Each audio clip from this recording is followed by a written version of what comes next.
Olá, 15º episódio, incrível como passa rápido, não é? E aí, ontem eu fiz uma pergunta para você.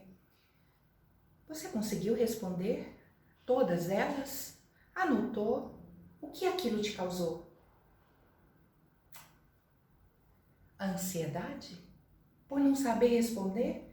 Ou ansiedade de acordo com o que você quer para a sua vida? O que de fato, qual foi a emoção que passou aí dentro do seu coração? Ansiedade, ela é na escala do nosso psiquiatra David Hawkes. O que ele diz? Que a vibração dos 100 Hz está na mesma frequência a ansiedade. Isso quer dizer que a ansiedade é gerada pelo medo. Medo de quê? Se antigamente, como eu já disse em outro episódio, que o medo era a nossa arma, certo? Quando nós precisávamos sobreviver, isso disparava. Então observa que acontece isso, quando a gente está com medo, a gente olha para os lugares, percebe aonde eu posso, caso vai acontecer alguma coisa. Já entraram dentro de um carro para esperar alguém e essa pessoa diz que vai descer no prédio ou mesmo abrir aquele portão eletrônico e você fica ali no carro, de repente está tudo bem, a porta está aberta e você começa a ter uma sensação ruim e aí vai tendo a ansiedade, gera aquele medo e o que você faz? Você tranca as portas, trava na hora e aí começa a olhar no relógio e percebe que o tempo parece que não passa. Já aconteceu com vocês? Ou tudo o que eu digo parece que só acontece comigo? Eu queria saber. Fala para mim, deixa algum comentário se alguma dessas emoções, de alguma dessas experiências que eu tenho relatado, se acontece com vocês também.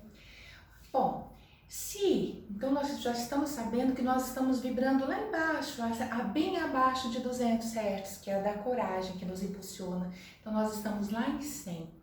Nós temos medo de quê? Se antes a gente precisava ter esse medo para sobreviver, e hoje, o que nos faz ter medo? Porque nós temos tudo, embora nós podemos nos sentir inseguros por às vezes não ter, né, aquela quantia X no orçamento para que ele feche certinho, mas nós temos medo. Que tipo de perigo? Eu, por exemplo, descobri posteriormente. Acredito que eu vivia praticamente a minha vida inteira morrendo de medo de barata. Eu tinha medo e eu não falava isso, só parecia que a barata viria para o meu lado. Agora imagina, eu com medo de barata. E o que aconteceu um dia, minha mãe, eu falando a respeito disso para ela, ela falou: Ana, nós tivemos uma babá, quando você tinha seus 4 anos, que ela colocava uma barata na caixinha. E para vocês ficarem quietinhos, obviamente eu e os meus irmãos, ela abria e falava: ó, a barata. Aquilo ficou gravado, eu não sabia. Como eu disse para vocês, posteriormente eu fiquei sabendo. E aí eu comecei a trabalhar isso, porque até então de onde tinha surgido? Quando eu tive a informação, eu comecei a trabalhar. Hoje, claro que é bem melhor, eu sei que ou eu mato, ou como diz meu filho, deixa ela viver, né? Mas eu já tenho um controle sobre mim, eu já não faço um esquete como eu fazia, né? Porque olha bem, um esquete, sim. E hoje, então, eu percebo o que acontece agora comigo.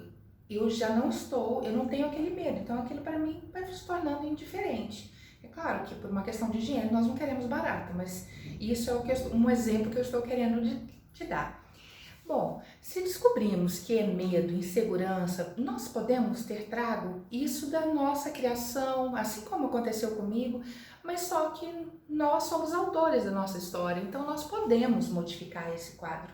Nós não temos que viver porque alguém nos abandonou, nós agora temos medo e nós não queremos mais nos arriscar.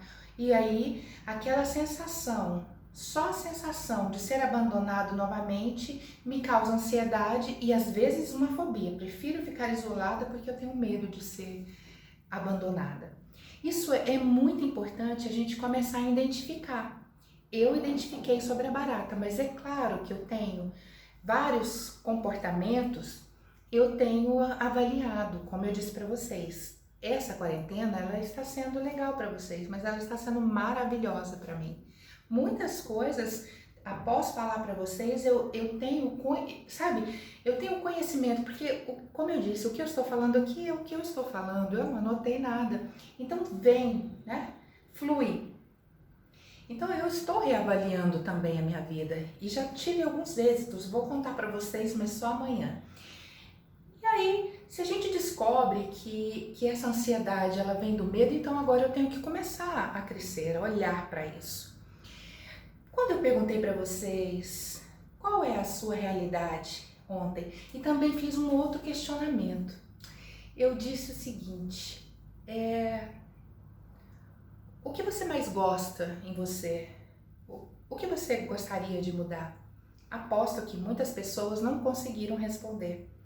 Nós, naquele estado de alerta, quando vem isso, a gente tem medo do que nós vamos ouvir de nós mesmos e paralisamos. É isso que acontece conosco.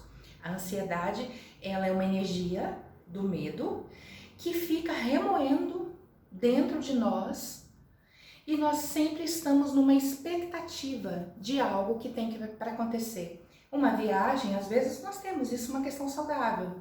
Vamos para um outro país e tudo é diferente, então aquilo me causa uma certa ansiedade natural. Mas e quando eu tenho essa ansiedade por tudo que vai acontecer na minha vida? Então, se eu tenho medo e se eu tenho ansiedade, então a ansiedade nada mais é do que eu querer controlar a vida, do que eu querer controlar o mundo que me cerca. Então eu me torno uma pessoa controladora e eu quero, né? E essa minha ansiedade eu estou canalizando, jogando a minha energia em tudo. E aí eu falo, eu preciso ter o controle. Mas hoje, com essa quarentena, com esse vírus e a gente andando de máscara por aí, colocando luva, nós percebemos uma coisa. E eu falo isso todos os dias aqui, que nós não temos controle de nada. Nós achamos que sabemos de tudo e hoje nós reconhecemos que nós não conhecemos nada e que somos realmente frágeis. Então, o que é interno em mim, eu posso modificar, eu posso melhorar, porque eu fui criado por um ser maravilhoso, inteligente. O meu Criador, ele é fantástico. Ele comunica comigo, sabia? Por onde? Através do meu cérebro. Essa máquina que eu digo que é um computador fantástico. E se eu estiver ansiosa, se eu estiver no medo, será que ele vai conseguir conectar comigo, sendo que ele é a energia amorosa? Se ele é a vida, será que eu vou conseguir esse contato com ele? Eu não vou. Então, se eu percebi agora que a minha ansiedade não é uma doença, sim, do medo. Então, eu tenho que começar a olhar para isso, enfrentar isso e me organizar diante da minha vida. Como a gente faz isso? Eu sempre falo isso, mas quando eu perdi a minha filha, né, eu comecei a ficar assim. Olha como eu trabalhei isso. Eu falava assim, alguma coisa ia me acontecer e eu dizia, o que mais pode me acontecer pior do que isso? Nada mais podia ser pior do que tinha me acontecido, nada mais. A única coisa pior que poderia acontecer comigo, após a minha filha ter partido, seria o meu filho. Conseguiram entender? Então, o pior. Então, tudo que me acontecia, eu falava, eu já mergulhei na dor, eu já mergulhei na tristeza profunda, eu já mergulhei na morte.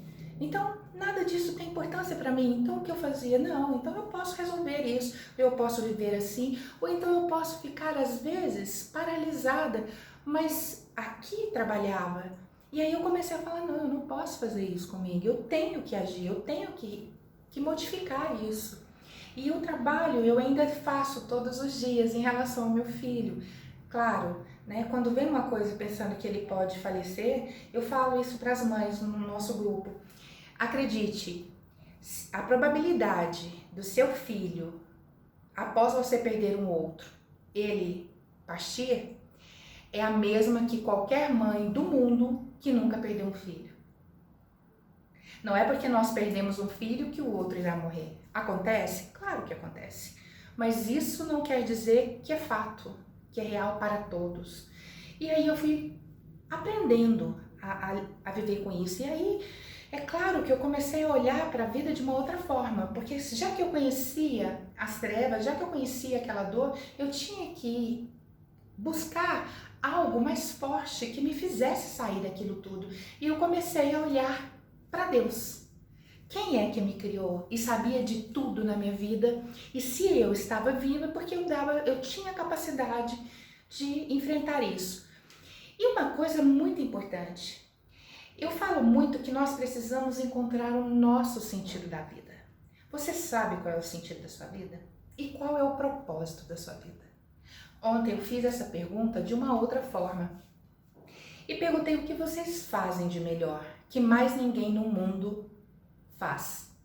E aí eu quero falar para vocês o seguinte: o que você faz melhor no mundo que ninguém mais faz, isso é o seu sentido da vida. Você tem que utilizar disso para se beneficiar e beneficiar outras pessoas ao seu redor, ou pensar o mundo. E qual é o seu propósito de vida? Para ficar mais claro para vocês. Bom, o propósito de vida é utilizar aquilo que fez sentido à minha vida para fazer bem a outras pessoas, à humanidade. Quando eu consigo identificar o sentido e o propósito, a minha vida flui, porque eu fico canalizada com o meu Criador, tudo para mim fica mais leve. Não existe mais problemas monstruosos na minha vida, o que é uma barata, o que é. Então, assim, as dicas que eu estou trazendo para vocês é para que vocês não tenham uma dor tão grande para despertar. Vá. Não que eu não era uma pessoa altruísta, que eu não gostasse, que eu não lutava por causas das mulheres. Sim, eu comecei isso muito jovem. Mas o propósito de vida hoje, eu dei sentido à minha vida, o que eu estou fazendo nessa quarentena é o meu propósito. Eu falei isso para vocês esses dias, porque o que fez bem para mim, não faço isso só dentro de um consultório, mas eu estou fazendo isso para você. Estou levando para você isso, e isso é meu propósito de vida. E o que acontece comigo? Existe um videozinho que ele é bem interessante, se eu conseguir achá-lo eu vou colocar no Instagram, de um homem que vivia mal-humorado e aí de repente uma certa senhora que não sabia que ele era daquele jeito segurou na mão dele para poder sair dali. A consequência desse videozinho é que ele conheceu o benefício de ajudar alguém e aquilo motivou e aí ele começou a passar adiante. O fim desse videozinho é ele comprando um óculos, vendo um homem, né, com a feição muito fechada, ele compra um óculos e segura na mão dessa pessoa para atravessar a rua, ou seja, ele sabia qual foi a receita que fez com que ele ficasse bem. E hoje eu estou de óculos, segurando na mão de vocês e falando, eu descobri qual é a receita de sobreviver e ser feliz. Eu descobri que o amor ao outro, a você, é muito importante e isso faz toda a diferença na minha vida e isso vai fazer na vida de vocês um propósito na vida de vocês e a ansiedade vai abandonar. Nunca esqueça, onde há a luz do Criador, as sombras te abandonam, te deixam. E agora eu tenho que me despedir. Gratidão, gratidão e eu te vejo amanhã. Um beijo.